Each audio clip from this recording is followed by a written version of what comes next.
कौन सी संतान माँ बाप को घर से निकाल देती है? प्रस्तावना एक छोटा सा गांव था, हरिपुर। वहां मिट्टी की खुशबू में अपनापन बसता था। लोग कम साधनों में भी खुश रहते थे। उसी गांव में रहते थे रामदयाल और उनकी पत्नी सरस्वती। दोनों बहुत सीधे, मेहनती और ईमानदार इंसान थे। रामदयाल के पास थोड़ी सी खेती थी। दिन भर खेतों में मेहनत करते और शाम को घर लौटकर अपने बेटे मोहन को प्यार से पढ़ाते। सरस्वती अपने बेटे को देखकर सपने सजाती थीं। वह अक्सर कहती, हमारा बेटा बड़ा आदमी बनेगा, हमें गर्व महसूस कराएगा। मोहन बचपन में बहुत भोला था। माँ बाप की हर बात मानता था, लेकिन समय के साथ इंसान बदल जाता है और कभी कभी बदलाव इतना बड़ा होता है कि रिश्तों की जड़ें तक हिल जाती हैं। अध्याय 1, संघर्षों से भरा बचपन। रामदयाल सुबह 4 बजे उठ जाते थे। ठंड हो या बारिश, खेतों में काम करने जरूर जाते। उनके हाथों में छाले पड़ चुके थे, लेकिन चेहरे पर कभी शिकायत नहीं होती थी।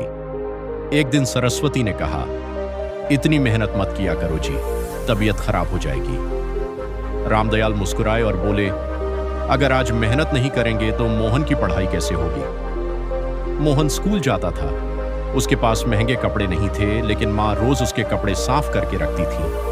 जब स्कूल में दूसरे बच्चे नए जूते पहनकर आते तो मोहन उदास हो जाता। एक दिन उसने गुस्से में कहा, आप लोग मेरे लिए कुछ अच्छा क्यों नहीं खरीद सकते?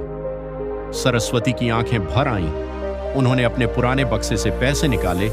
वे पैसे उन्होंने अपनी दवा के लिए बचा कर रखे थे। अगले दिन मोहन के लिए नए जूते आ गए। मोहन खुश था, लेकिन उसे यह नहीं पता था कि उसकी मां ने अपनी दवा छोड़ दी थी। अध्याय 2, बेटे के सपने। मोहन पढ़ाई में तेज था। पूरे गांव को उससे उम्मीद थी। जब उसने शहर के कॉलेज में दाखिला लिया तो पूरे गांव ने मिठाई बांटी। लेकिन शहर जाकर मोहन बदलने लगा। वहां उसने बड़े घरों के बच्चे देखे, महंगी गाड़ियां देखी, चमक दमक देखी। अब उसे अपना गांव छोटा लगने लगा। एक दिन उसने फोन पर मां से कहा, मां, यहाँ लोग बड़े स्टेटस वाले हैं, आप लोग गांव की बातें मत किया करो। सरस्वती चुप हो गई। रामदयाल ने फोन लेकर कहा, बेटा, मेहनत और संस्कार सबसे बड़ा स्टेटस होते हैं। मोहन ने जल्दी से फोन काट दिया। धीरे धीरे वह अपने दोस्तों के सामने माँ बाप का जिक्र करने में शर्म महसूस करने लगा। अध्याय 3, माँ का त्याग। कॉलेज की फीस बहुत ज्यादा थी। रामदयाल के पास पैसे नहीं थे। उन्होंने अपनी आधी जमीन बेच दी। जब सरस्वती को पता चला तो वे रो पड़ी। अब बुढ़ापे में क्या करेंगे? रामदयाल बोले, अगर बेटा सफल हो गया तो सब ठीक हो जाएगा। मोहन को फीस मिल गई। उसने कभी यह जानने की कोशिश नहीं की कि पैसे कहां से आए। वह शहर में दोस्तों के साथ घूमता, महंगे कपड़े खरीदता और धीरे धीरे अपने परिवार से दूर होता गया।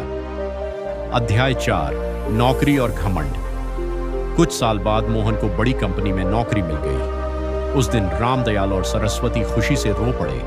पूरे गांव में मिठाई बांटी गई। मोहन अब शहर में रहने लगा था। उसकी तनख्वाह बहुत अच्छी थी। कुछ समय बाद उसकी शादी भी हो गई।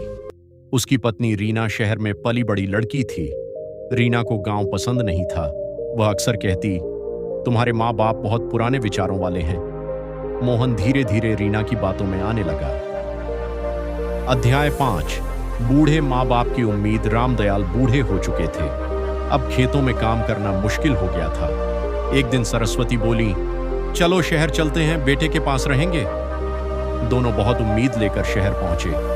मोहन ने उनका स्वागत तो किया, लेकिन उसके चेहरे पर पहले जैसी खुशी नहीं थी। रीना ने बनावटी मुस्कान के साथ कहा, आइए मां जी, लेकिन उसके चेहरे पर अपनापन नहीं था। कुछ दिनों तक सब ठीक चला, फिर धीरे धीरे समस्याएं शुरू हो गईं। अध्याय 6, ताने और अपमान। रीना को घर में बूढ़े माँ बाप का रहना पसंद नहीं था। वह छोटी छोटी बातों पर ताने मारती, इतनी बिजली क्यों जलाते हैं? गांव जैसी आदतें यहां मत लाइए। सरस्वती चुपचाप सब सहती रही। रामदयाल ने एक दिन मोहन से कहा, बेटा, अगर बहू को परेशानी है तो हम गांव लौट जाते हैं। मोहन बोला, पापा, आपको भी थोड़ा मॉडर्न बनना चाहिए। यह सुनकर रामदयाल का दिल टूट गया। अध्याय 7, सबसे बड़ा अपमान। एक रात घर में पार्टी थी।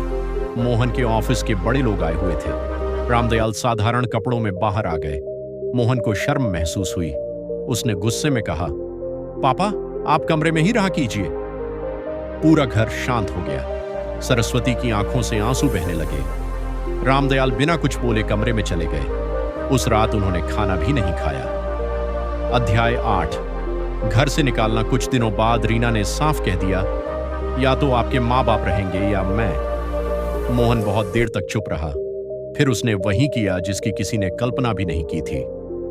उसने अपने बूढ़े माँ बाप से कहा, पापा, आप लोग गांव लौट जाइए, यहां एडजस्ट करना मुश्किल है। सरस्वती के हाथ कांपने लगे। उन्होंने रोते हुए कहा, बेटा, ये घर तो हमारा भी है। मोहन ने नजरें झुका ली। रामदयाल ने भारी आवाज में कहा, चलो सरस्वती, जहां सम्मान न हो वहां रहना नहीं चाहिए। दोनों अपने छोटे से बैग लेकर घर से निकल गए। बारिश हो रही थी। सड़क पर चलते हुए सरस्वती बार बार पीछे मुड़कर घर को देख रही थी, लेकिन दरवाजा बंद हो चुका था। अध्याय 9। अकेलापन। गांव लौटने के बाद दोनों एक टूटे हुए घर में रहने लगे। रामदयाल अब पहले जैसे मजबूत नहीं रहे थे।